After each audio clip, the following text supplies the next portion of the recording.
I swallowed an immortal elixir that someone had carelessly tossed away. Even though I gained an endless lifespan, I could not achieve true immortality. I would still die if I suffered a fatal wound. To survive in this cultivation world, I became a wandering beggar, making my home wherever I went. But in my 5th year, I watched a little beggar just like me get beaten to death simply for bumping into a nobleman's son.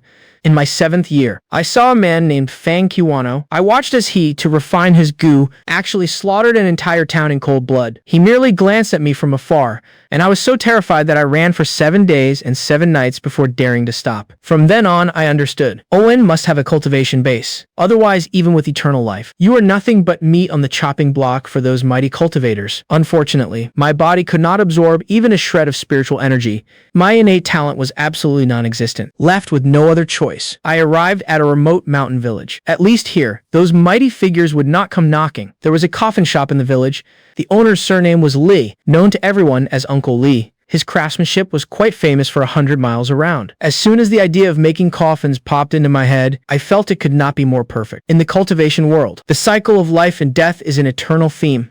Mortals must die, and even cultivators will eventually fall. This thing called a coffin, no matter the era, no matter if for cultivators or mortals, is always indispensable. Furthermore, the coffin-making trade is something ordinary folks avoid like the plague. No Owen would come to steal my business, and certainly no Owen would ever raise their guard against a lowly coffin maker. So I pushed open the mottled wooden door of Lai's coffin shop. The owner of the shop, Uncle Lai, was 63 this year. He had lost his wife in his early years. She passed away during a difficult childbirth, and the child was not saved either. Ever since then, he guarded this coffin shop all by himself, planing wood, painting, and carving day after day, as if trying to carve all his sorrow into those wooden caskets. The townsfolk all said Uncle Lee's fate was too hard, cursing his wife and child. So no one dared to get too close to him. When I arrived at the coffin shop, Uncle Lai was in the courtyard planing a block of cypress wood. Wood shavings flew through the air, and the fresh scent of sawdust filled the space. I want to take you as my master. To learn how to make coffins, the plane in Uncle Lee's hands paused. He looked up and sized up my ragged clothes. Do you know what kind of trade this is?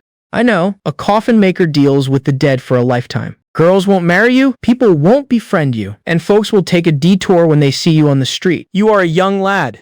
Why learn this of all things? I have no father, no mother, and no relatives or friends. Learning this suits me perfectly. Uncle Lai fell silent for a long time. His gaze swept back and forth across my face under the sunlight. Suddenly, he asked a seemingly irrelevant question. Are you afraid of dead people? No. Are you? Are you afraid of loneliness? I thought for a moment and replied, I'm used to it. Uncle Lai put down his plane, rubbing his rough palms together, and said in a hoarse voice, if you take me as your master, you must care for me in my old age and bury me when I pass with these old bones of mine. I do not know how many more years I can hold on. Are you willing?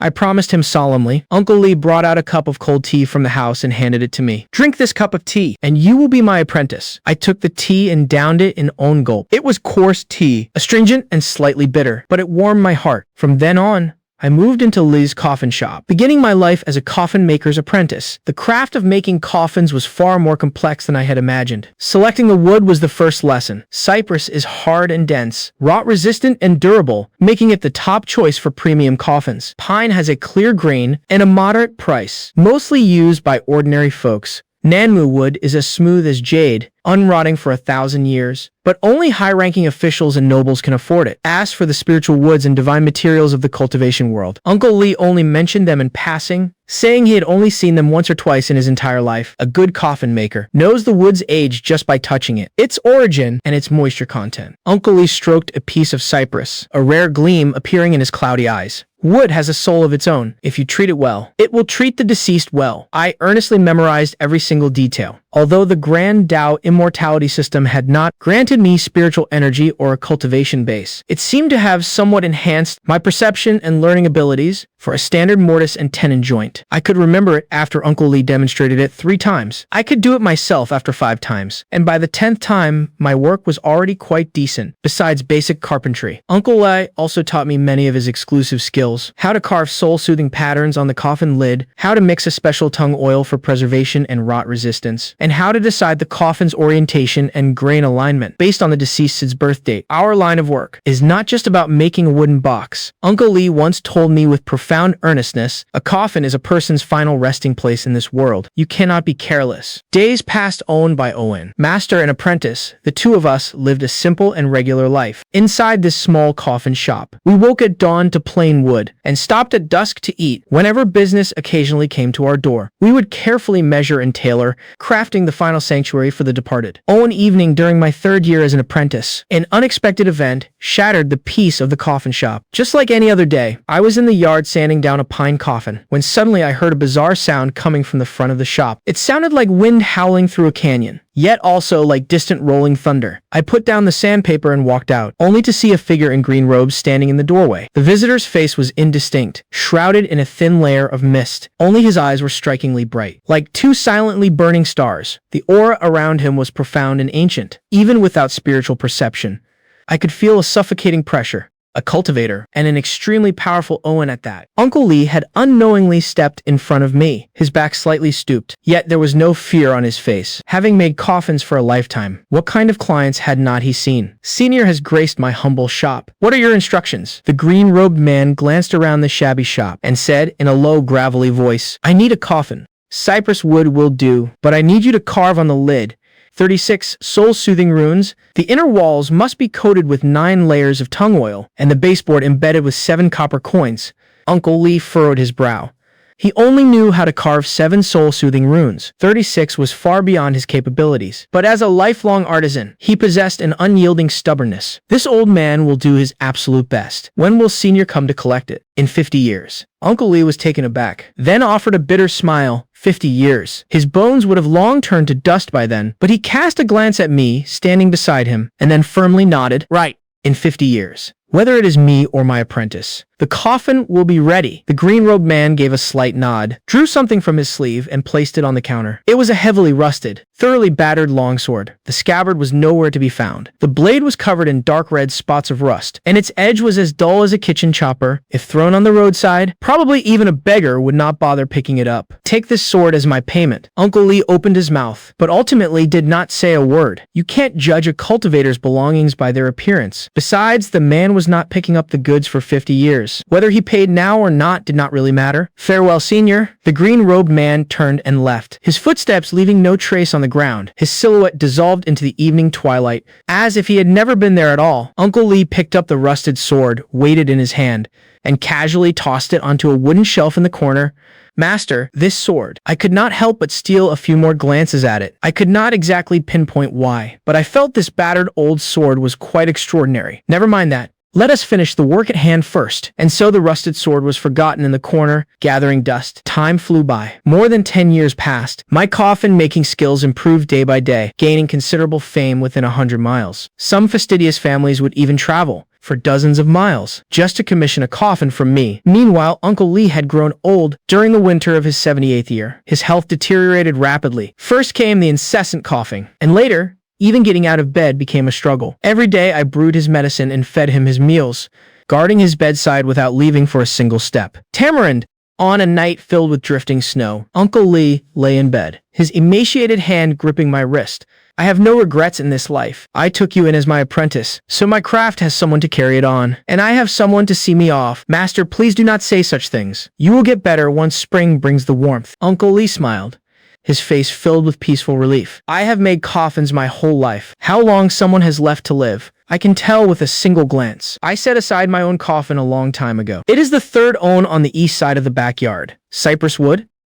The copper coins are already placed inside. He haltingly gave me his final instructions. From the deed to the coffin shop, to the outstanding wages owed by a few families in town, detailing every little thing. Also, that coffin the cultivator ordered. I have only managed to carve 24 soul-soothing runes. For the remaining 12 you must follow. Follow the patterns in my notebook and carve them slowly. We cannot break the 50-year promise. Master, I will remember everything. Uncle Lee's grip slowly loosened. His cloudy eyes stared up at the roof beam. As he muttered, Feijoa. I'm coming. Feijoa was the name of his late wife. The snow fell heavily that night, blanketing the entirety of Kingshi Town in a layer of silvery white. I sat by my master's side, listening to the howling wind outside the window. feeling that bony hand grow colder bit by bit. A profound sorrow swelled in my heart. The next day, I washed my master's face, changed his clothes, and placed him in the casket. I carved an additional 7 soul-soothing runes on the lid, doubling the usual number. I buried Uncle Lee on the hillside outside of town, where he could overlook the whole of Kingshi town. The tombstone was engraved with just a few simple words. Tomb of Lee Yuzu, Lee's coffin shop. After taking care of his final arrangements, I returned to the empty coffin shop and sat alone for a very long time. I still looked like a man in his early 30s. The Grand Tao immortality system ensured my appearance barely changed at all. Over the years, I had carefully used rustic methods to make myself look older, but I knew I could not keep up the ruse forever. Once that cultivator came to collect his coffin, it would be time for me to leave. Many more years passed. In the early spring of this particular year, a mother and daughter moved in next door. The mother's name was Pitaya. She was 26 or 27, with delicate features and a slender figure, though the corners of her eyes bore a trace of haggard sorrow. She always wore a faded green cotton dress, her hair neatly pinned up, keeping herself impeccably clean and tidy. By her side was a little girl of 7 or 8, named Little Aki. Perhaps it was because her big round eyes looked so much like a wild mountain deer. The timid little girl always hid behind her mother, secretly inspecting her new surroundings. The townsfolk soon figured out their background. Pitaya was a widow. Her husband had died of the plague the year before last. Her in-laws claimed she was a curse to her husband and kicked the mother and daughter out. After wandering helplessly, they rented a dilapidated shack in Kingshi town. Scraping by through washing clothes and mending for others, gossip naturally flocks to a widow's door. Not long after moving in, Pitaya attracted trouble. That day, I was heading to the timber yard. Just as I reached the mouth of the alley, I heard a burst of vulgar laughter. Yo, little lady, is not it lonely living all by yourself? Let us brothers keep you company. 3 or 4 burly, thick-waisted men had gathered around Pitaya's front door. Leading them was the town's notorious ruffian, Zhang Noni. A sleazy smile plastered his fleshy face. Pitaya desperately shielded little Aki behind her with one hand, while leaning all her weight against the half-open door with the other. She was pale, but gritted her teeth and refused to retreat. Big brothers, I am just a widow who washes clothes for a living. There is nothing of value in my house. Nothing. Are not you right here? Zhang Noni reached out, trying to grope Pitaya's sleeve. Stop. My voice was not loud, but it was clear and unyielding. Zhang Noni turned around and saw a tall, lean young man with a cold expression standing at the alleyway, holding a wood plane in his hand. Lin the coffin maker. Zhang Noni recognized me, a hint of wariness in his tone. It was not that he feared my martial prowess, but simply that nobody wanted to cross paths with a coffin maker. Bad luck. What business is it of yours? She is my neighbor. A bunch of grown men bullying a widow and her child. Are not you afraid of becoming the town's laughingstock? Zhang Noni's face flushed crimson, and he clenched his fists. The thugs behind him were itching for a fight, but I showed absolutely no fear, simply staring at them with absolute calm. Over decades of temporal precipitation, my aura had long become vastly different from an ordinary person's. My eyes were as placid as a bottomless ancient well, instinctively filling people with an eerie dread. Himph, mind your own business. Just you wait. Zhang Noni spat viciously. Little lady, consider yourself lucky today, but you better remember, we brothers run the show in Kingshi town. Swearing and cursing, the hooligans finally left. Pitaya's legs gave out, and she nearly collapsed to the ground. Little Aki was bawling in pure terror. I crouched down, gently soothing the little girl. The bad men are gone. No. Little Aki looked up with tearful eyes and called out timidly, "Thank you, big brother Lin Tamarind." It felt like something gently brushed against my heart. From that day on, I intentionally or unintentionally looked after the mother and daughter, occasionally sending over some loose silver, which was my wage for making coffins, or the pay I got for fixing people's roofs and tiles. Pitaya was a proud woman. After accepting the silver, she always tried to find ways to repay me. She would help wash my clothes, save a bowl of porridge for me, or turn the soil in my vegetable patch. As time went by, our 2 households grew increasingly close. Pitaya took over my laundry and cooking, while I taught little Aki how to read and write in my free time. Little Aki was incredibly smart. She could remember a character after being taught just once, and would even string together some clumsy but cute sentences. Big brother Lin Tamarind, how do you write your name? A-T and an A at the front, and the rest, an M, an A, and an R, an I and D at the end. Little Aki tilted her head and thought for a moment. Tamarind! Tamarind, is it a sweet and sour fruit? Big brother Lin Tamarind, your name sounds so nice. I could not help but laugh. You silly girl. Watching everyone gathered in the courtyard, I felt an indescribable warmth in my heart. Of course, There was another special family member, an elegant little white snake. I had saved it 2 years ago while gathering wood in the mountains. At the time, it was clamped in the talons of a mountain eagle, on the verge of losing its life. I threw a rock to scare off the eagle, and brought the injured little snake home to nurse it carefully.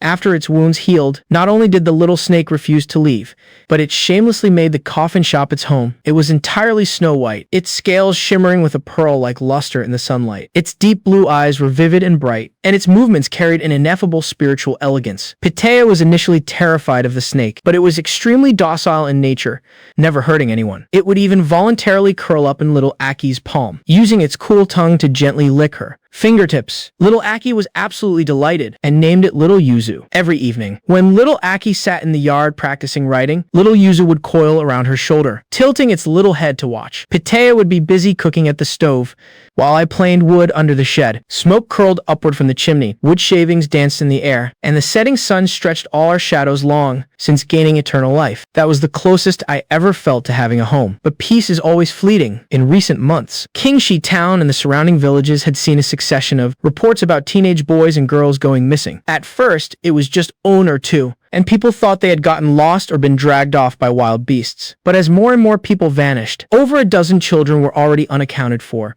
The entire town was engulfed in a wave of panic. Adults did not dare let their children go outside, and every household locked their doors early. Terrible rumors spread through the tea houses and taverns. Some said monsters from the mountains were causing havoc. Some said an evil cultivator was using them to refine elixirs, and others claimed evil spirits from the underworld had awakened. Uneasy at heart, I urged Pitaya to keep a close eye on little Aki, and to never go out without me accompanying them. Yet, what was bound to happen, happened. That afternoon, I was just brushing the 5th layer of tung oil onto the inner walls of a whitewood coffin. Suddenly, I heard the courtyard door violently shoved open. Pitaya stumbled in, her face as pale as paper, covered in tears. "Big brother Lin Tamarind, please, I beg you, save little Aki." She dropped to her knees with a thud, trembling all over, like a withered leaf in the wind. It turned out that this afternoon, she went to wash clothes by the river, leaving little Aki at home to read. When she returned, the door was wide open. Little Aki was gone. Books were scattered all over the floor. An embroidered shoe was dropped outside the threshold, and several eerie black scorch marks were left on the wall. Auntie Zhang Salak from next door said she saw a figure in a black robe fly away from their roof, holding a child in his arms, heading towards the North Mountain. An evil cultivator. I clenched my fists until my knuckles cracked. You wait at home. I will go bring little Aki back. But that is a cultivator. I will bring her back, I said with unwavering resolve. I returned to the coffin shop, looked around, and my gaze landed on the rusted sword on the wooden shelf in the corner. For decades, it had lain there quietly, ignored by everyone. Yet at this moment I walked over and reached out to grasp its hilt. The instant I touched it, a faint vibration traveled from the blade. It was not a physical tremor, but more like the pulse of some living entity. I held my breath, focusing all my attention on my palm. I could feel that within the sword, there seemed to be an ancient slumbering presence, breathing faintly, almost imperceptibly, a weapon spirit. Immediately, a prompt from the Grand Tao Immortality System popped up in my mind. High-tier magical artifact detected. Weapon spirit dormant. Grade unknown. Bring me victory, I muttered under my breath. The rusted sword remained silent, but that faint vibration seemed to grow slightly stronger. I tucked the rusted sword into my belt and sprinted towards the North Mountain. The North Mountain was covered in towering ancient trees, rarely visited by humans. Relying on the leg strength I built from years of lumbering in the mountains, I trekked through the dense forest for nearly 4 hours. Finally, I noticed something amiss in a hidden valley. There was a natural cave, its entrance obscured by massive boulders. Scattered on the ground near the entrance were quite a few children's cloth shoes, broken hairpins, and heavily patched rag dolls. Keeping low, I crept closer silently. Faint crying and whimpering drifted out from the cave, along with a pungent stench of blood mixed with a bizarre spice. In the dim light, I saw over a dozen children deep within the cave, locked inside a cage made of black iron bars. In ragged clothes and with pale faces, they huddled together, shivering in terror. A complex array was drawn on the ground in front of the cage, radiating a sickening, malevolent aura. Little Aki was huddled in the corner of the cage, hugging her knees, tear tracks staining her face.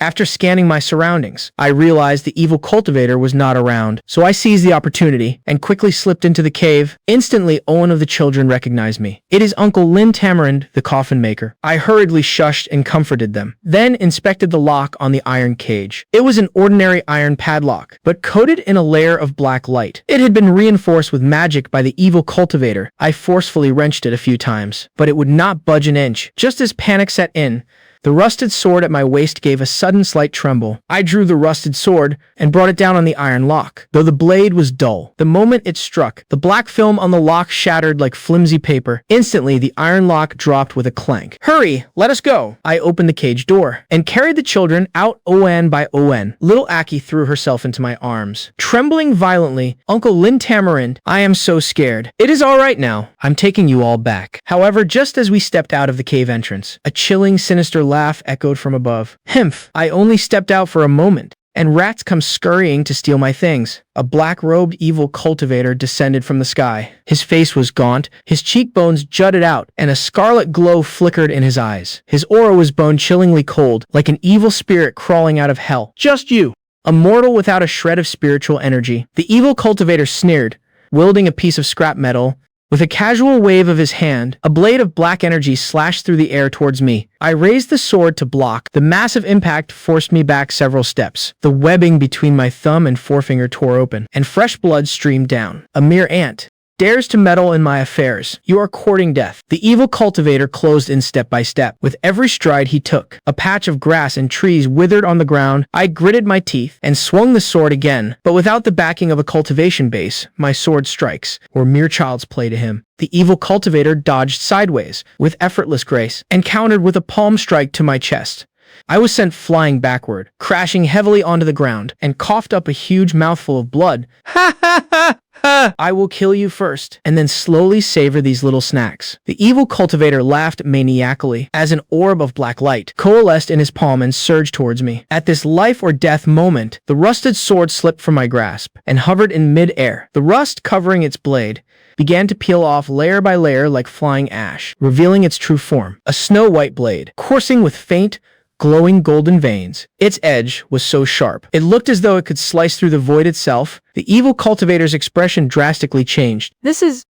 Before he could finish his sentence, that divine weapon, seeing the light of day once more, transformed into a streak of white light at a speed the naked eye could barely catch. It pierced straight through the evil cultivator's body. There was no scream and no struggle. The evil cultivator silently disintegrated into ash within the white light. The long sword slowly flew back and gently landed in my hand, as if that earth-shattering strike had never happened. Seeing that there was no further movement around for a long time, I called the hiding children out. Little Aki finally burst into loud sobs, throwing herself against my chest. "Let us go. We are going home." I picked up little Aki and led the children slowly down the mountain. That night, the entirety of Kingshi Town was boiling with excitement. All the missing children had been found. People ran around spreading the news, shedding tears of sheer joy. Pitaya held her recovered daughter tight, thanking me with a face completely covered in tears. No one knew how the evil cultivator died. I simply said we were lucky. The evil cultivator happened to be away, and I used the chance to rescue the children. Only I knew just what kind of terrifying power slumbered within that rusted sword. That night, Pitaya came to the coffin shop and saw the rusted sword once again dimmed, sitting in the corner. She did not say anything. She silently found a rag and meticulously wiped every speck of dust off the blade. This sword saved little Aki, no matter what it looks like.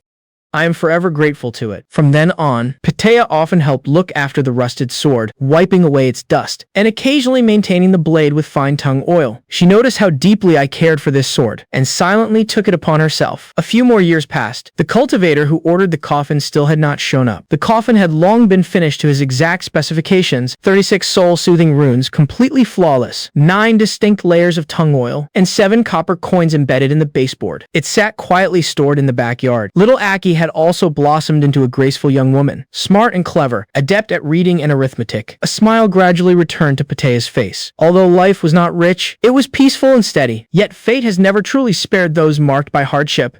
One day, I received news that deep in the Kangwoo Mountains, 100 miles away, a batch of premium golden thread nanmu had been discovered. That was the absolute finest material for crafting top-tier coffins. Before setting off, I repeatedly reminded Pitaya and little Aki to be careful and asked a few familiar neighbors to look out for them. The outbound journey was smooth. I stayed in the Kangwoo Mountains for about half a month. After selecting the timber and arranging for its transport, I hurried back. The day I returned to Kingshi Town was a gloomy afternoon. The sky was a hazy gray, and the alleyway was unusually quiet. I pushed open the door to Pataya's house, only to find it completely empty. Inside, tables and chairs were overturned, and several shocking scratch marks marred the walls. In the corner, an embroidered pouch made by little Aki was trampled into the mud.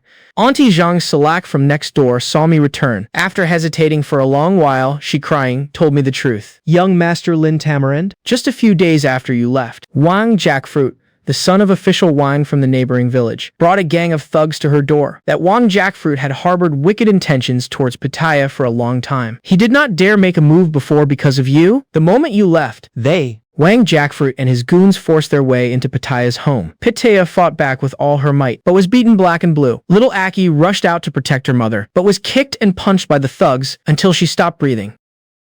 Pitaya watched her own daughter die right before her eyes. After those monsters left, she held her daughter's cold body and sat there for the entire night. At dawn, the neighbors discovered she had hanged herself from the roof beam, still clutching the pouch her daughter had embroidered. Did anyone report it to the magistrate? I tried desperately to suppress the raging fire in my heart, asking the question with feigned calmness. We did, but official Wang has powerful backing at the county office. The runners came, took Oan look, and declared that Pataya had gotten into a dispute and killed herself. After hearing this, I fell into a long, profound silence. The world was unjust. Why did it treat the unfortunate with such cruelty? If only I were stronger? But alas, I was just an ordinary man without a sliver of cultivation. My heart could not find peace for a very long time. I walked alone to the hillside outside of town, standing in front of two fresh graves for a long time. Pitaya's tombstone stood right next to little Aki's. The mother and daughter relied on each other in life, and even in death, they refused to be separated. While I was away, you must have been so scared. I squatted down and pulled the weeds in front of little Aki's grave, owned by Owen. My hands did not shake, but my eyes were so red. They looked ready to bleed. Little Yuzu appeared on my shoulder, who knows when, and rubbed its tiny tongue against my cheek, emitting a faint hissing sound. That sounded almost like a whimper. It is all my fault. I failed to protect you.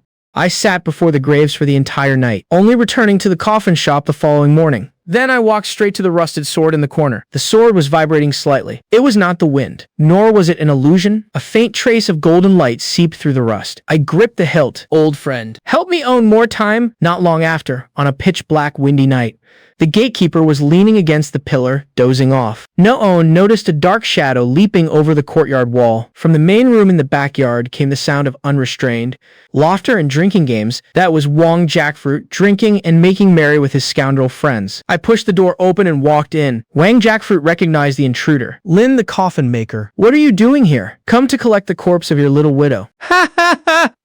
But his laughter came to an abrupt halt, because he saw the sword in my hand. On that rust-mottled blade, a trace of icy biting light had appeared at some unknown moment. That night, the people of Kingshi Town only heard a few agonizing screams coming from Kingshui village. Then there was a long, dead silence. The next day, village official Wang's entire family, along with those wicked thugs, were all found dead in the mansion, having met a gruesome end. On the bluestone slab at the entrance, someone had used the tip of a sword to carve 8 large characters, a life for a life. It is the unalterable law of heaven. The authorities investigated for a few days, but could not find a single clue. The Wang family had offended too many people on a normal basis. Everyone was a suspect. In the end, the case was left unresolved. The day after my revenge, I brought a jug of wine and 2 small dishes of food to the mother and daughter's graves. I also brought a pouch that my clumsy hands had embroidered by copying little Aki's stitching. So crooked and misshapen, it barely looked like own. I have avenged your bitter grievance. May you both rest in peace. I poured the wine in front of their graves and sat there until the sun came up. Then I got up, packed my belongings, and locked the door of the coffin shop. Little Yuzu poked its tiny head out from my sleeve, its blue eyes shimmering with moisture in the morning light. I released little Yuzu back into the mountain forest where I had first met it, returning its freedom. Although I was reluctant to part with it, I understood that my eternal life meant I was destined to be nothing more than a passing traveler in everyone else's lifetime. After watching little Yuzu slither into the forest, I muttered, "Let us go. It is time for me to leave too." Not long after a long and arduous journey, I arrived at the imperial capital. After what happened to Pataya, I decided that since I could not cultivate immortal arts, I would cultivate physical martial arts instead. There were many great grandmasters in the capital, and I came here to find a master. However, I was met with closed doors for several days straight. Because of my inability to cultivate, my aptitude for physical arts was also very mediocre. Naturally, those grandmasters looked down on an ordinary person like me. After several days of this, I became thoroughly disheartened and was ready to leave the capital. That morning, the rain was pouring heavily. Pedestrians on the street rushed to take shelter, and the streets emptied out in an instant. I was walking across a bridge with my umbrella when I saw an old man sitting cross-legged right on the ground of the bridge. The rainwater was evaporating into wisps of white steam all around him. This was a true master. Noticing me staring at him for a long time, the old man slowly spoke. "Young man, is there something you need?" Hearing this, I hastily bowed. "Venerable elder, I can see your martial arts are profound. I want to learn from you. Go away. I have no intention of taking any disciples." The white-haired old man kept his eyes closed and continued meditating. "Senior, please accept this bow from your disciple." I knelt down and kowtowed heavily.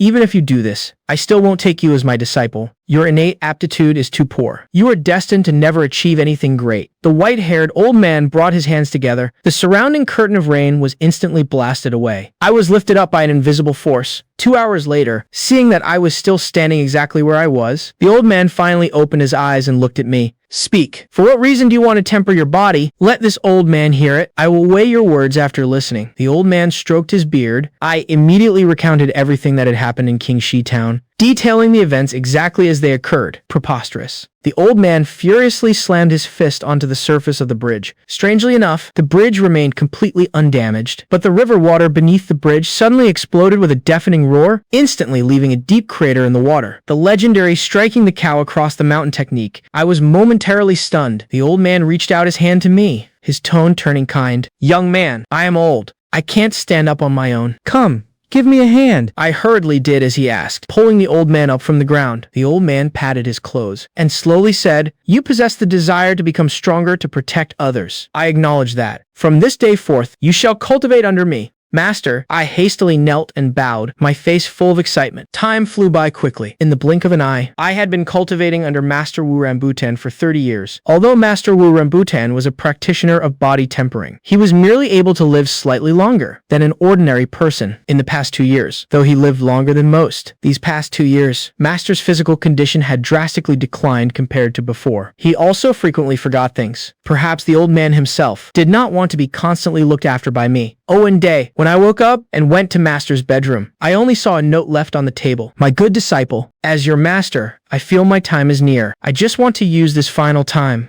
to see the mountains and rivers one last time. Do not miss me. Also, if it is at all possible, Master hopes you can take my lineage of martial arts and pass it on, so that my legacy will not be broken." Every day after that, I still cleaned Master's room, keeping him in my thoughts, wondering if one day he might suddenly return with a smile and tell me about everything he saw on his journey. However, year after year, spring left and autumn arrived. Many years went by.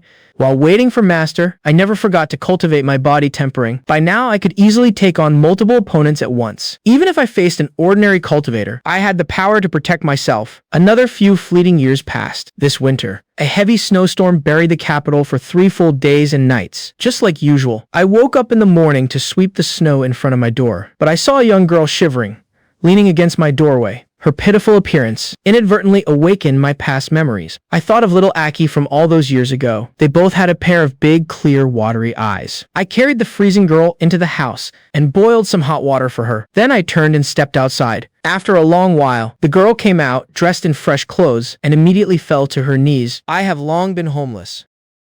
Please, senior, take me in." Under my questioning, the girl recounted the story of her background. She was originally from a noble family in the capital, but because they were framed by treacherous villains, her entire clan was wiped out. She barely managed to escape with her life, and had been wandering aimlessly, fighting wild dogs for scraps of food, living day by day in constant starvation. After hearing the girl's tragic past, I could not help but let out a long sigh. "Allahs, you can stay with me from now on. I will teach you martial arts." "Thank you, Master." The girl kowtowed repeatedly. "What is your name?" Reporting to Master, "My name is Lua Mangosteen. From now on, you will be called Crimson Mangosteen. I hope you remain as untainted by the mud as a pristine fruit," I said slowly. "Your disciple, Crimson Mangosteen, obeys Master's command." Crimson Mangosteen flashed a joyful smile. For a moment, I was in a daze. As As if I had returned to many years ago, it felt as if little Aki were standing right in front of me, happily calling me Uncle Lin, Uncle Lin. Right at that moment, the system's cold voice interrupted my thoughts. System detects Crimson Mangosteen possesses innate max-level cultivation spiritual roots. I was so shocked that I could not speak for a long time. In the days that followed, I devoted myself to nurturing Crimson Mangosteen. More than that, I raised her as if she were my own daughter. Crimson Mangosteen was exceptionally gifted. She picked up everything incredibly fast. At such a young age, she had already reached the peak of body tempering. Over the years, there was less and less I could teach her. I knew the reason she stayed by my side was because she was worried about leaving me alone. Finally, when a new round of sect recruitment began, I called her to my side. Crimson Mangosteen, you should go. You do not need to look after me anymore. With your talent, you should not be trapped here forever. You must train diligently. Whether it is for revenge or to protect yourself, you must have formidable power to back you up. Under my repeated insistence, Crimson Mangosteen finally stopped declining and instead bid me farewell. Before she left, I gave her my rusted sword as a parting gift. After Crimson Mangosteen left, many more years passed. I set off once again, traveling to a neighboring country. I originally planned to continue living life as an ordinary person, but this time, I was destined to find no peace. The great Zhou nation I arrived in had erupted into a massive rebellion. Warlords across the regions carved out their own territories, constantly waging war against each other. The common people were displaced and destitute. Walking along the desolate official roads, I watched those refugees huddled on the roadside waiting for death, and a profound wave of pity swelled in my heart. These people, if no one saved them, they would all die. Thus, I made a decision. Since the Grand Dao Immortality System's storage space had no limit, I had been growing crops inside it all this time. Now it was the perfect time to use them to relieve the refugees. As my reputation for generosity spread from ON to 10, and 10 to 100, more and more refugees gathered around me. Benefactor. Living Bodhisattva. As long as we follow Master Lin Tamarind, we won't starve to death. I took in these refugees, providing them with food and shelter, but this was a national disaster. How could I possibly save everyone all by myself? In the end, my grain was completely looted. Left with no choice, I had to recruit martial arts experts to protect the food. Having no other options, I gathered more guards to secure our supplies. Relying on overwhelming martial suppression, I successfully stabilized an entire city. Because of the seemingly inexhaustible grain, many people began to pledge their allegiance to me. But the more people there were, the more problems arose. Riots broke out frequently. I started recruiting more manpower once again, establishing barracks, and suppressing the chaos with even stronger military force. As time passed, the number of refugees did not decrease. Instead, it grew larger and larger, because they all heard that coming here guaranteed at least a full meal. In this way, the city under my control expanded rapidly, and my army grew exponentially until On Day. An envoy brought an army to take over the city. His Majesty has decreed that we are to take control of the city. Those who resist will be executed without mercy. I knew full well the principle beside the bed where On sleeps. How can On allow another to snore peacefully? This city, which I had painstakingly built up, was absolutely impossible to simply hand over. I looked at this arrogant envoy,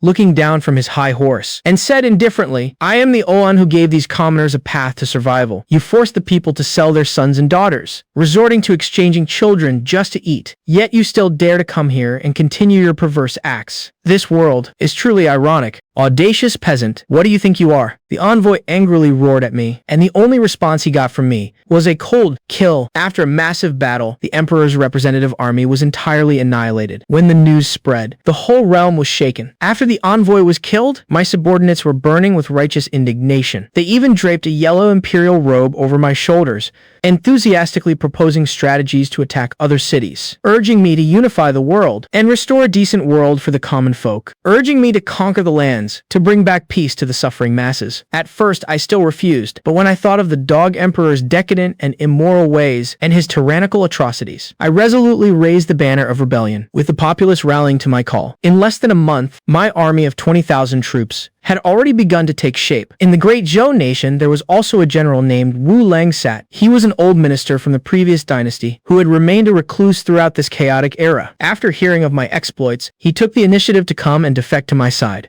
I, Wu Langsat, I'm willing to assist you, sir, in achieving great things. Wu Long sat. My eyes lit up. Are you that legendary general who commands troops like a god? Wu Long sat. That is exactly who I am. Excellent. My face beamed with joy. With your help, General, our grand cause will surely succeed over the next several years. With Wu Lengsat's assistance, I campaigned both north and south and finally unified the world. In the 420th year of the great former calendar, I formally declared myself emperor. I took the imperial title Kin Pomelo and named my dynasty Mingde. I devoted all my energy to governing the state, and the country slowly began to prosper once more. Another dozen years or so passed. That day, while I was reviewing memorials in the imperial study, the system suddenly prompted, detecting a trace fluctuation of spiritual energy within the host's body, suggesting the host attempt to draw chi into the body. I followed the system's guidance and attempted to meditate. A moment later, an extremely faint strand of spiritual energy slowly flowed through my dantian, as thin as a hair, and vanishing in a flash. But it was undeniably real, the system subsequently analyzed. Since the host has been taking the Grandao legacy pills for a long time, the pill's energy has accumulated in your body for centuries, gradually transforming your physical foundation. Although you have no innate spiritual roots, the pill's energy has formed a pathway similar to a spiritual root. Although you have no innate spiritual roots, the pill's energy has formed a pathway similar to a spiritual root. It can absorb a trace amount of the world's spiritual energy. It is recommended to take auxiliary pills to accelerate the stabilization of this pathway. A few months later, I found a mortal body tempering pill. It was a rare elixir, specifically for tempering the bodies of those without spiritual roots and opening up spiritual meridians. After taking it, the pathway in my body finally stabilized. In other words, I could finally cultivate the very thing I had yearned for over centuries. Arrived just when I had almost stopped hoping for it, but the path of cultivation is long, and the world still needed a wise ruler to govern it. I began to look for an heir. Zhuge Shiramoya, who had followed me since my days in the guard, was not only exceptionally resourceful and broad-minded, but also possessed a heart dedicated to saving the world. Thus, I spent another dozen years carefully grooming him, imparting all my experience in governing the country to him. When Shuge Shiramoya was capable of taking charge on his own, I made a decision that shocked the entire court. Abdication. My physical and mental energies are not what they used to be, and my ability to govern the nation is waning. Only a virtuous and capable subject can be entrusted with this great task. Zhuge Shiramoya tearfully accepted the imperial seal and kowtowed 3 times. I will certainly not betray your majesty's trust. I took off the dragon robe, changed into a simple green tunic, and walked out of the imperial palace. At the palace gates, I turned back for one last look. The majestic palace gleamed with golden light under the setting sun, like a massive heavy dream. Then I turned and walked away. Zhuge Shiramoya did not disappoint me. Under his rule, the great Qin dynasty enjoyed peace and prosperity, becoming one of the most flourishing dynasties in history. After hundreds of years of secluded cultivation, I finally broke through the shackles of a mortal. Although my cultivation base could not compare to naturally gifted cultivators, relying on the boost from the Grandao immortality system,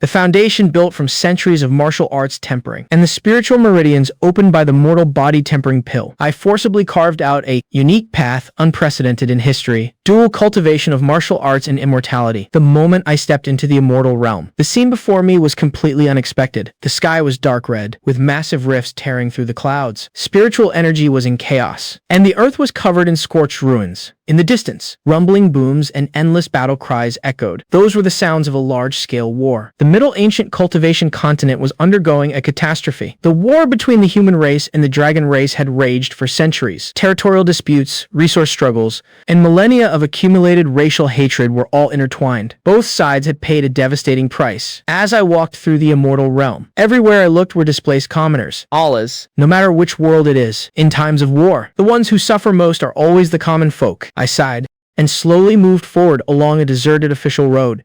Suddenly, the sounds of fighting came from ahead. A woman covered in blood was being hunted by 3 human cultivators. She wore a silver-white brocade robe unique to the dragon race, but it was mostly dyed red with blood. I could tell her cultivation base was not low, but her injuries were too severe, rendering her unable to fend off their combined attacks. Dragon Remnant, be a good girl. And surrender without a fight. Let us capture the dragon princess and claim our reward. Without a second thought, I flashed in front of the woman to shield her. I threw a punch. Martial energy and spiritual energy intertwined, forming an unprecedented power. The three cultivators were blasted back dozens of feet. Martial energy and spiritual energy intertwined, forming an unprecedented power. The three cultivators were blasted back dozens of feet, their faces pale with shock. As a human cultivator, what is your intention in helping the dragon race? I said coldly. The world is plunged into misery and suffering, precisely because of greedy cultivators like you. With that, I executed a few more techniques to force the trio further back. Then I turned and yelled to the stunned woman.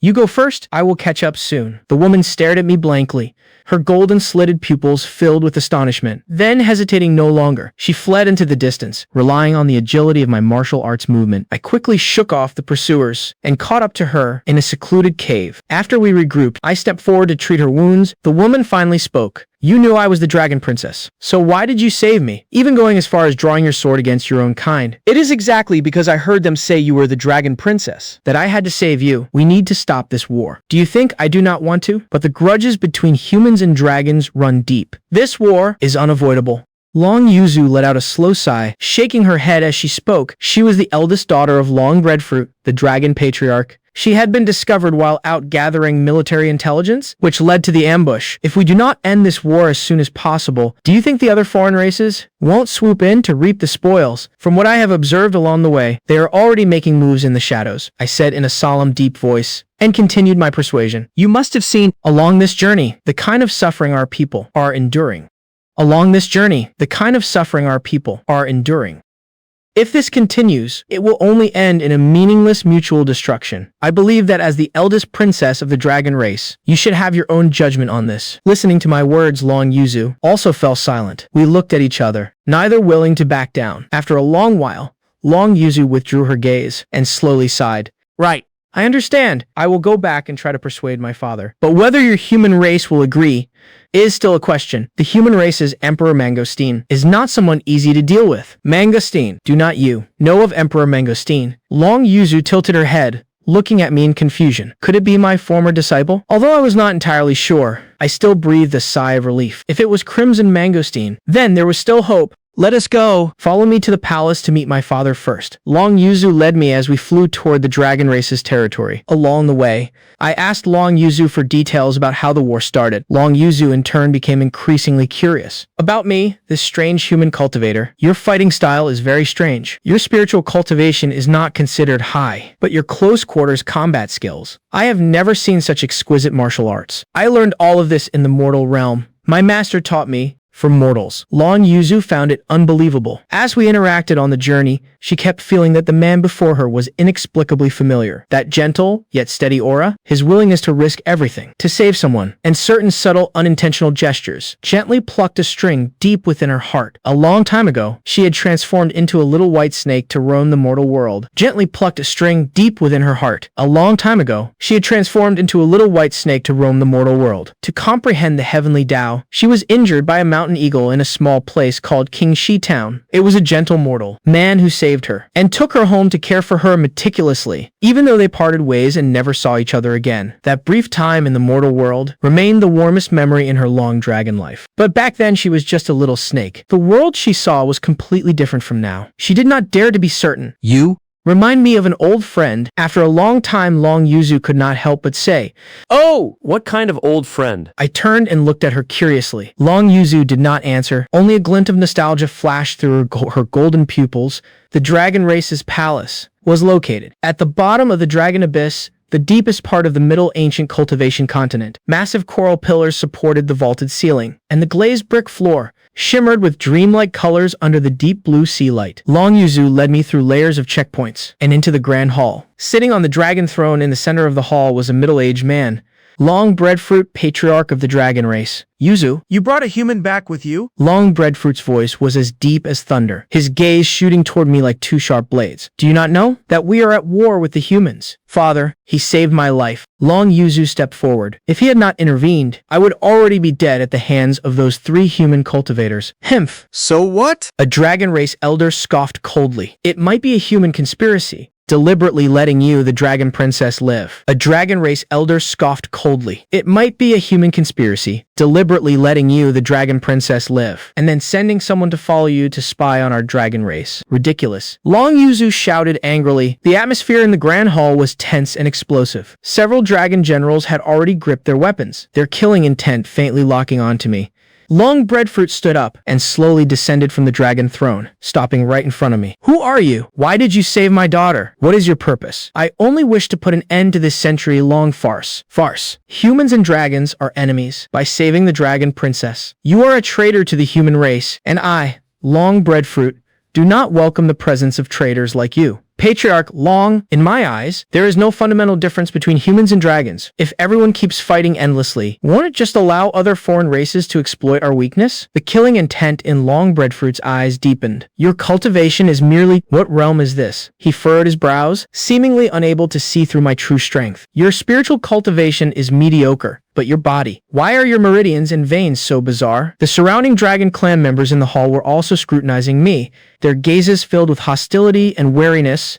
Long Breadfruit suddenly attacked, striking out a palm toward me. The wind from his palm carried the unique dragon aura of his race. The faint roar of a dragon could be heard in the air, its oppressive pressure as heavy as a mountain. I stepped sideways to avoid the brunt of the force, while raising my right palm to meet his attack. Martial energy and spiritual energy fused within my palm, transforming into a power that was both unyielding and flexible. With a loud bang, we both retreated 3 steps. Long Breadfruit's expression changed slightly. Although he had not used his full strength in that palm strike, we both retreated 3 steps. Long Breadfruit's expression changed slightly. Although he had not used his full strength in that palm strike, he had used 70%, yet the opponent had actually withstood it. Father, Long Yuzu hurriedly rushed to block me, just as the situation was about to erupt. I made a move that exceeded everyone's expectations. I closed my eyes and took a deep breath. The spiritual energy and martial power in my body circulated simultaneously. Within my mind, the Grand Tao Immortality System issued a command I had never used before. Host confirms summoning high-tier magical artifact. Soul-soothing coffin. Confirm. A golden light surged from my body, materializing into a solid object in front of me. It was actually a coffin. That was the culmination of decades of blood and sweat. From Uncle Lee and me, master and apprentice, the coffin built for that unknown cultivator, which no one had ever come to collect over the long passage of time. By absorbing the spiritual energy of heaven and earth, it had quietly transformed into a true high-tier magical artifact. The soul-soothing coffin hovered in mid-air, the light from its 36 runes illuminating the entire grand hall. Long Yuzu stared at the coffin and the intricate carvings and runes on its lid. Looking at the carpentry craft she could not be more familiar with. A sudden tremor ran through her entire body. She remembered those days in Qingxi town, the mortal man who saved her and cared for her meticulously. That coffin shop permeated with the scent of wood shavings. The man who taught a little girl to read and stood up for a widow. The silhouette of him planing wood alone under the moonlight. And that warm embrace that always held her in his palms, calling her little Yuzu.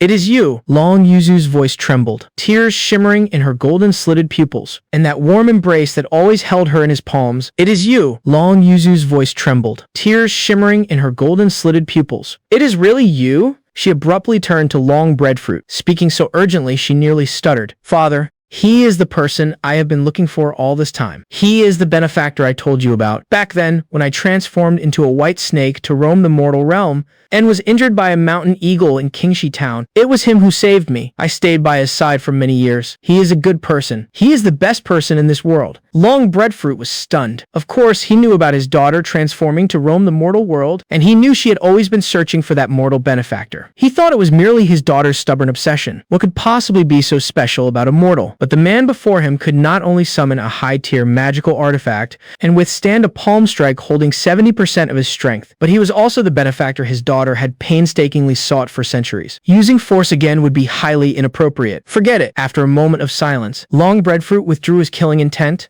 and even cupped his fists in a slightly apologetic salute. I apologize for my earlier offense. I hope you can forgive me. Since you are Yuzu's benefactor, you are an esteemed guest of my dragon race. Seeing this, I also stored away the soul-soothing coffin and calmly nodded. Long Yuzu stood by my side. She secretly reached out her hand and touched my sleeve with her fingertips. It was exactly like how that little white snake from years ago used to curl up in my palm and gently rub against my fingertips. Little Yuzu, I called out softly. Long Yuzu's tears finally fell. During the days I stayed in the Dragon Palace, I saw the other side of the war. In the dragon race's camp for the wounded, it was filled with dragon warriors with broken wings and snapped horns. Some had lost the ability to transform into humans and could only curl up in corners in their true forms, groaning softly. Reserves of spiritual medicines were depleting day by day. Some had lost the ability to transform into humans and could only curl up in corners in their true forms, groaning softly. Reserves of spiritual medicines were depleting day by day.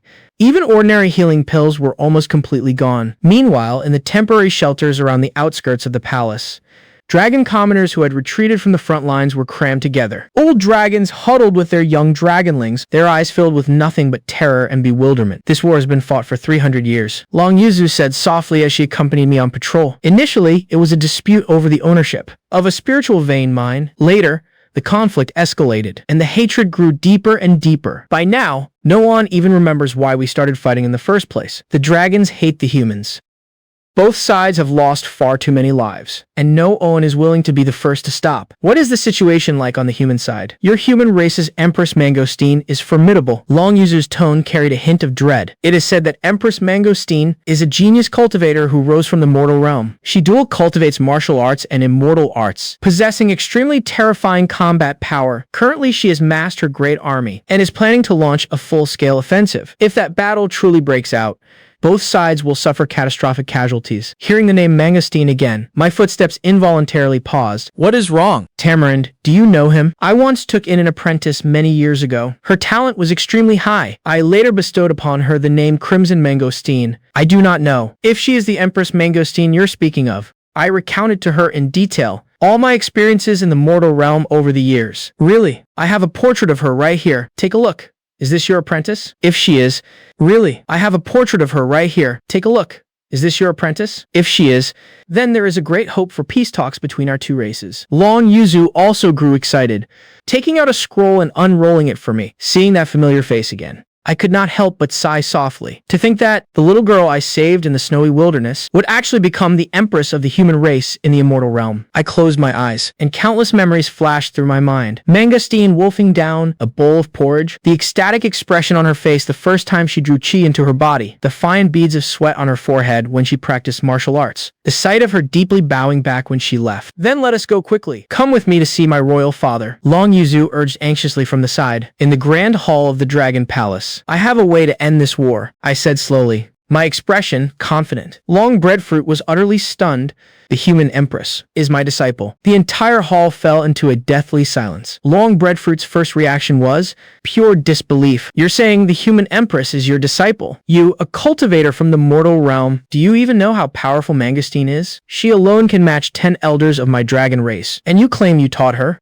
I taught her the martial Tao, I replied calmly. Asked for the path of immortal cultivation. Her talent far exceeds mine, but I believe she still remembers the very first thing I taught her, to be a good person. Long Breadfruit pondered for a long time, then slowly spoke. Even if Mangosteen truly is your disciple, what makes you think she will listen to you? She is now the human empress. She carries the fate of the entire human race on her shoulders. What makes you think she will listen to you? She is now the human empress. She carries the fate of the entire human race on her shoulders because she does not want to fight this war, I said with absolute certainty. A child who has experienced the suffering of mortals would not wish for more people to die in the flames of war. She massed her army, perhaps not to launch an attack, but to use her military might to gain leverage for peace talks. Long Breadfruit remained skeptical. Let me go and try, I continued to persuade him. If I can convince Mangosteen to a ceasefire, and you're also willing to negotiate peace, this war can end. If you go to the human encampment alone, and Mangosteen refuses to acknowledge you, what happens if you're killed? After a moment of silence, I slowly replied, then that is my fate. Long Yuzu suddenly spoke up. Father, I will go with him. Long Breadfruit whipped his head around. Yuzu, are you mad? That is the human encampment. It is exactly because a princess of the dragon race goes in person that it shows our sincerity. Long Yuzu's gaze was resolute. Father, this war cannot continue. If it drags on, the dragon race won't be able to hold out much longer either. If Tamarind can truly persuade the human empress, this is our best chance. Long Breadfruit was silent for a very long time. Right. Lin Tamarind, if you can truly stop this war, I, Long Breadfruit, owe you a promise. Whatever demand you make, I will fulfill it. I glanced at Long Yuzu beside me. Through spending day and night together these past days, the feelings between Long Yuzu and me had already surpassed those of a benefactor and an old friend. Long Yuzu was my long-lost little Yuzu. She was that warm presence who constantly stayed by my side, through those arduous years. And in Long Yuzu's heart, she was that warm presence who constantly stayed by my side through those arduous years. And in Long Yuzu's heart, was I not the person she had been searching for? Across centuries of time, we had already made a promise to each other beneath the starry sky. I immediately nodded and led Long Yuzu out of the Dragon Palace. The human encampment was stationed on the Tiangang Plains in the eastern part of the Middle Ancient Continent. It stretched for dozens of miles, with a forest of banners fluttering in the wind. When Long Yuzu and I arrived at the camp gates as envoys, we were instantly surrounded by hundreds of cultivators. The aura of the dragon race radiating from Long Yuzu caused all the human cultivators to grip their weapons tightly, their killing intent so thick it was palpable. I am Lin Tamarind. Please inform Her Majesty the Empress. Just say her master has arrived. The generals guarding the camp looked at each other in dismay, clearly thinking I had lost my mind, but my demeanor was too composed for someone who was lying. After much hesitation, they finally sent someone in to report. A moment later, the curtain of the commander's tent in the center of the camp was violently thrown open. A woman clad in dark battle armor strode out. She looked valiant and formidable, her brows radiating the majesty of an emperor, and an aura of decisive ruthlessness. At her waist hung a sword. It was that rusted sword. No, it was no longer a rusted sword, nourished by Mangostine's spiritual energy. It had long since recovered its original form, becoming a divine weapon that captured the world's attention. Mangostine walked toward me, her pace quickening with every step. For the last few paces, she was practically running. When she stopped before me, she abruptly halted, looking up at the man whose face had barely changed at all. Her lips trembled slightly, and her eyes grew red. Master, Mangostine, I said with a smile. Long time no see. Her lips trembled slightly, and her eyes grew red. Master, Mangostine, I said with a smile. Long time no see. Tears streamed down Mangostine's face in an instant. Ignoring the astonished gazes of the countless soldiers behind her, she dropped to her knees right there on the spot. Your disciple, Crimson Mangostine, greets master. The human cultivators behind her were all dumbfounded. Their revered empress was actually kneeling and bowing to a man whose cultivation looked entirely mediocre. Right. Get up quickly. You are an empress now, yet you still cry at the drop of a hat, just like when you were little. Mangostine smiled through her tears and wiped her eyes. Master, where did you go? I looked for you for a very, very long time. After I became the emperor, I sent people everywhere to find you, but to no avail. I went into secluded cultivation for a while after that. I said, downplaying the events. I observed the woman in front of me, the fragile, frail little girl, who had been on the verge of dying in the snow, had now grown into an empress who commanded an entire domain. My heart was filled with both relief and pride, but I could also see the deep weariness hidden in the depths of Mangostine's eyes. A 300-year-long war was not something one person could bear alone. No matter how powerful Mangostine was, she was still flesh and blood. This endless war with no end in sight had already crushed her to the point of suffocation. Mangostine, I came today because I want to talk to you about this war. Mangostine's expression shifted slightly. She invited me into the commander's tent and dismissed all her attendants. Only the two of us, master and disciple, and Long Yuzu, standing off to the side, remained in the tent. Mangostine cast a glance at Long Yuzu, a trace of complex emotion flashing through her eyes. Of course, she recognized the aura of the dragon race. Master, she is of the dragon race. The dragon race's eldest princess, Long Yuzu, and also my beloved. Mangostine's face was etched with shock and sheer disbelief. The dragon race's eldest princess, Long Yuzu, and also my beloved. Mangostine's face was etched with shock and sheer disbelief. Long Yuzu, standing beside me, blushed deeply and lowered her head. I did not beat around the bush and laid out my intentions plainly. I hope the human and dragon races will declare a ceasefire and negotiate peace. Master, do you know how many people have died in this war?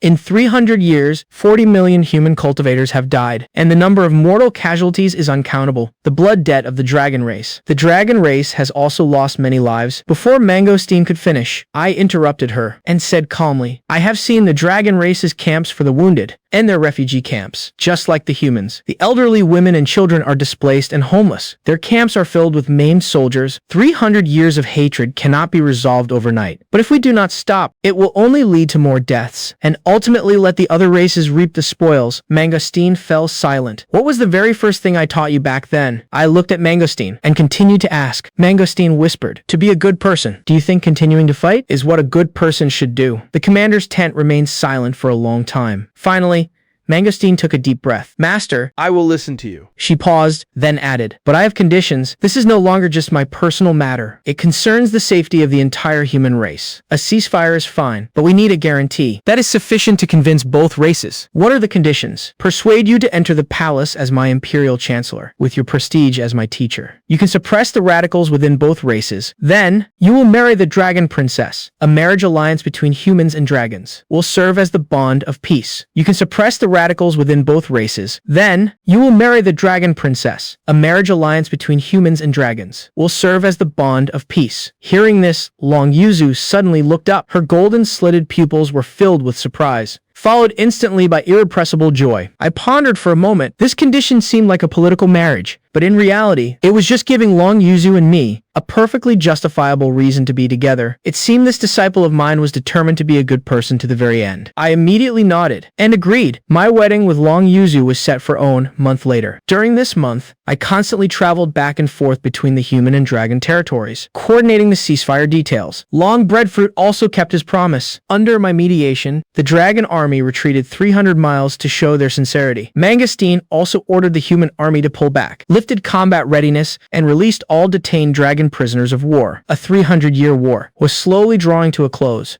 through the restraint and compromise of both sides. When the news spread, whether it was human or dragon commoners, they all cheered and jumped for joy. It had been too long.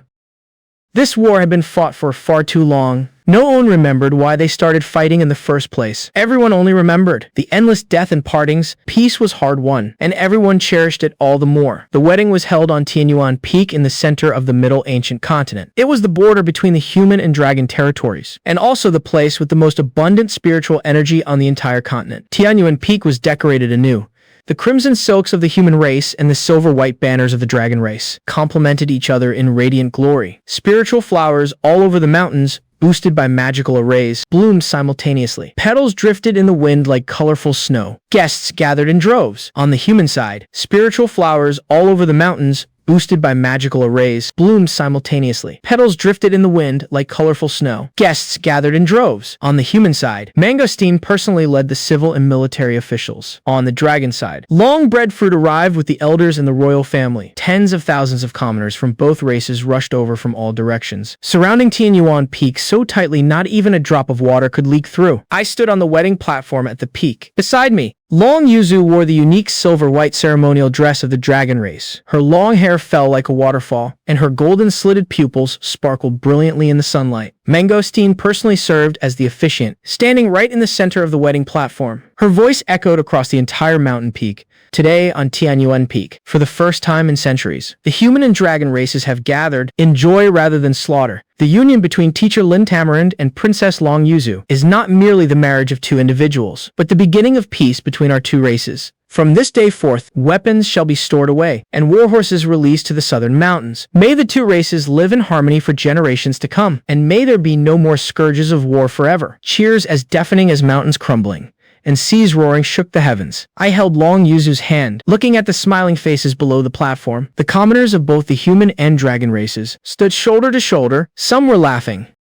More people were simply staring blankly at the sky. It had been too long since they could look up at the sky without worrying about fatal attacks raining down on their heads. I suddenly remembered many things. I remembered the back mountain of Luhua village, that valley which changed my destiny. I remembered the flying shavings and the fresh scent of sawdust when Uncle Lee planed wood. I remembered the silhouette of Pitaya washing clothes under the setting sun, and the way little Aki tilted her head and chanted tamarind, tamarind. I remembered Elder Wu standing by the cliff, telling me keep practicing. I remembered the silhouette of Pitaya washing clothes under the setting sun, and the way little Aki tilted her head and chanted tamarind, tamarind. I remembered Elder Wu standing by the cliff telling me keep practicing.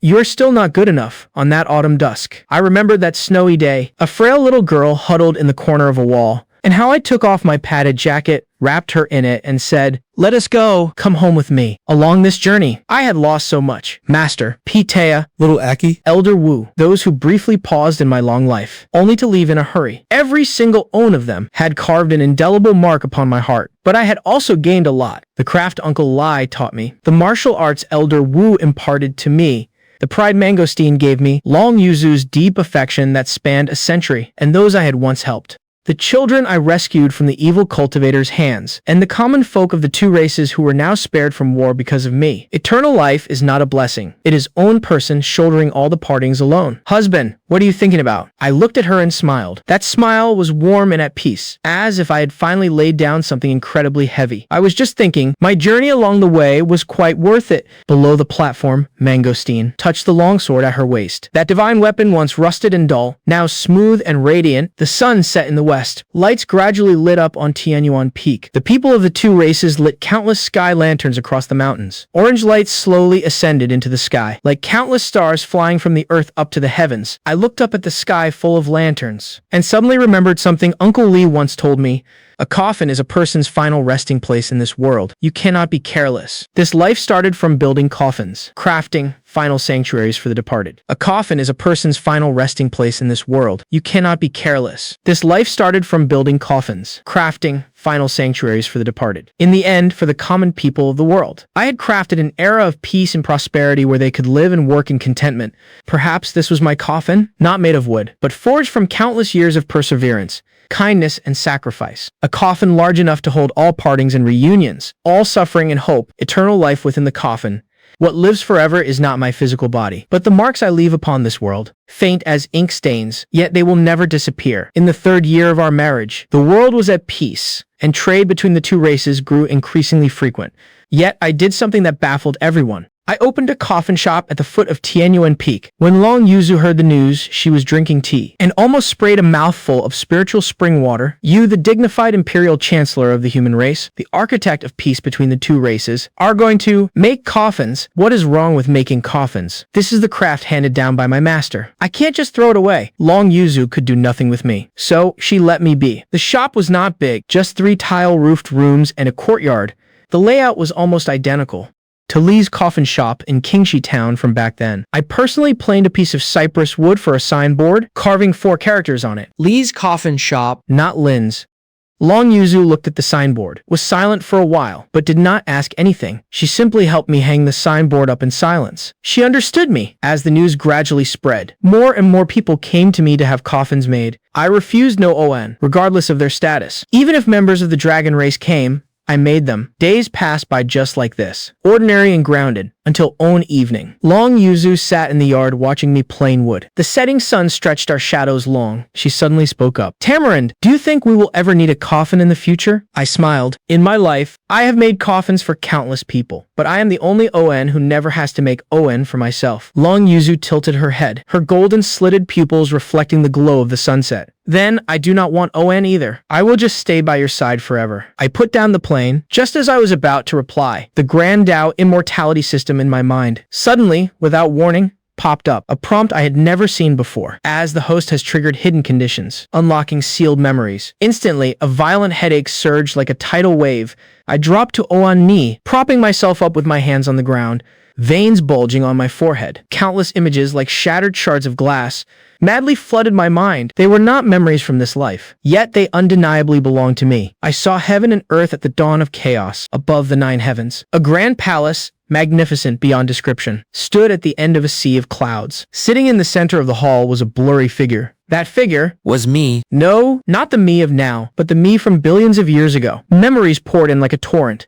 I was once the very first conscious entity, born in the boundless star domain. Nameless, as eternal as heaven and earth, ruling over the birth, death, and reincarnation of all things. But although I commanded the fate of all living beings, I had never truly lived a single day. I knew not the warmth or coldness of the human world, understood not birth, aging, sickness, or death, and even less did I understand what the word love meant to mortals. The immutable laws of the heavenly Tao revolved in my hands for who knows how many eras. I grew weary and began to feel confused, so I asked the heavenly Tao a question: what does it mean to live? The heavenly Tao did not answer, but gave me a choice. Seal my divine consciousness, reincarnate into a mortal body, and experience 10,000 tribulations in the mortal realm. If as a mortal I could fully comprehend life and death, I could reclaim control of the heavenly Tao, free from confusion forevermore. If not, my soul would scatter and perish, and the heavenly Tao would choose another master. I chose to reincarnate. That so-called immortal elixir casually tossed aside by someone was not thrown by someone else. It was the final insurance policy I left for myself. before sealing my divine consciousness. Yet it did not spare me from suffering, because the answer the heavenly Tao sought had to be written through hardship. The torrent of memories gradually receded. I knelt on the ground, gasping heavily, cold sweat soaking my back. Long Yuzu supported me anxiously, her golden slitted pupils filled with terror. "Tamarind, what is wrong?" I slowly raised my head and looked at her face. Then I remembered Uncle Lee's emaciated hand on his deathbed. I remembered the pouch clutched in Pataya's hand when she hanged herself. I remembered little Aki tilting her head and calling me Uncle Lin. I remembered the final words. "Do not miss me" on Elder Wu's note. I remembered the tears on Mangostein's face when she knelt before the army and cried, "Master, what is life? This is life." It is that cup of coarse tea Uncle Lai handed me, astringent and slightly bitter, but warming the heart.